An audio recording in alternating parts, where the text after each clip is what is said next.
Welcome back to the channel. This is Gilles TV here right on Clemhawks, and today folks, we got some rumors coming out of Mets Nation. But before we get started, make sure you hit that subscribe button, and thank you guys for all the support lately.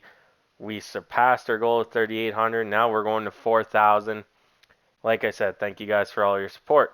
Now it's MLB offseason. Guys are getting moved. It's not like the NHL where top tier names always get traded and moved and award winners get moved every day. The MLB offseason is a fantastic time of the year because you don't know where superstars like Jacob deGrom's going, Aaron Judge, really good stars in Trey Turner, Alexander Bogarts, you got your Carlos Correas, all those guys. Well, folks, we're talking about the recently named Cy Young winner, Justin Verlander. Sounds like the Mets and Verlander have had discussions over the past week. I got an article here. We'll get into Verlander here shortly. As it says, today, Verlander and the Mets spoke together in the Zoom meeting last week, according to Athletics' Ken Rosenthal. The Mets are hopeful of re-signing Jacob deGrom, but if they fail in that pursuit, reigning AL Cy Young winner Justin Verlander has emerged as a prominent possibility for the team, according to Mike Puma of the New York Post. Puma cites a source that confirms the Mets are indeed considering the former Astros ace. DeGrom is still every chance to stay in New York, of course, and the Mets already believe they are his preferred team, but it certainly shows the Mets' intention to again be active at the top of the starting pitcher market, be that DeGrom or not. Verlander, who is 39, showed no signs of age in 2022, making one of the most remarkable returns from Tommy John surgery to toss 175 innings of 1.75 ERA ball for Houston, win the Cy Young Award, and take home a World Series ring. Though his strikeout rate dropped below 30% for the first time since joining Houston, down to 27.85, his fastball velocity remained intact and actually improved on his last full season. He accounted for the dip in strikeouts by posting the equal best walk rate of his lengthy career at 4.4%. It's a stunning turnaround for a pitcher that threw just 6 innings before 2020 and 2021 and set himself up nicely to add to his already illustrious career.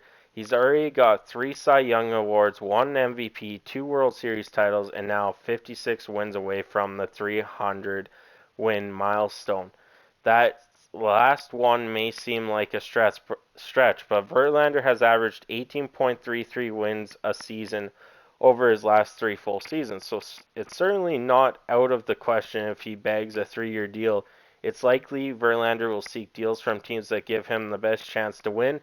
A return to the Astros remains a strong possibility, while teams such as the Yankees, Dodgers, Phillies could join the Mets in the race for his signature.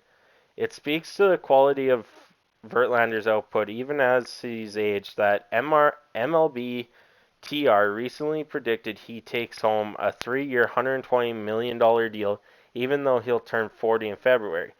While the performance remains elite, the thought of paying a pitcher $40 million into his age of 42 season must give some owners a pause, though. Instead, perhaps the Mets might bump up Verlander's AAV beyond the $43.3 million record that Scherzer takes home and keeps it to more manageable 2-year deal. In any event, it shows the Mets are set to be aggressive in adding a front line starter to partner Scherzer in the 2023 campaign. Of course, DeGrom and Verlander aren't the only options either. The Mets could be in on Carlos Rodon and/or Kodai Senga, as well as bolster the light rotation stocks. Currently, Scherzer and Carlos Carrasco are slated to start in 2023, while David Peterson and Tyler McGill could have roles in the back of the rotation depending on New York's off-season unfolds. So this would be huge. Like it said, DeGrom has shown interest in re-signing with the Mets, but he is also interested in going to the Rangers. Having a guy like Verlander, who's coming off arguably the best season of his career, winning a World Series, having a 1.75 ERA, winning a Cy Young. He had a stellar year for Houston, and this guy could fill DeGrom's shoes for a year or two. 3 years, 42 years old, you're probably declining in, how many pitches you could throw and all that. But it is a great replacement for a win now mindset if DeGrom does not stay. So, like they said, Verlander last year played in 28 games. He went 18-4 with a 1.75 ERA in 175 innings pitched with 185 strikeouts and a whip of 0.83. Over the course of his career, he's played in 482 games, going 244 wins, 133 losses with an ERA of 3.24 in 3,163 innings pitched. In those innings pitched, he's also accumulated 3,198 strikeouts with a whip of 1.12. That is amazing when it comes to Justin Verlander, who spent most of his time in Detroit, then going to Houston back in 2017. Of course, Tommy John surgery as well. Last year, he had 28 games started for the Houston Astros. He also gave up 116 hits, 43 runs, 34 earned runs, and a whopping only 12 home runs in that time frame, which is huge for a guy like Justin Verlander, and he also hit 6 batters. So, like I said, this is a great move by the Mets if they cannot get Jacob deGrom back. Jacob deGrom has to still be number one priority, but adding an arm if you lose deGrom in Verlander is also a great move by the Mets. Let me know in the comments there what you think, and thank you guys for taking the time watching the video. This is Gilles TV here right on Clemhawks. Have a good one.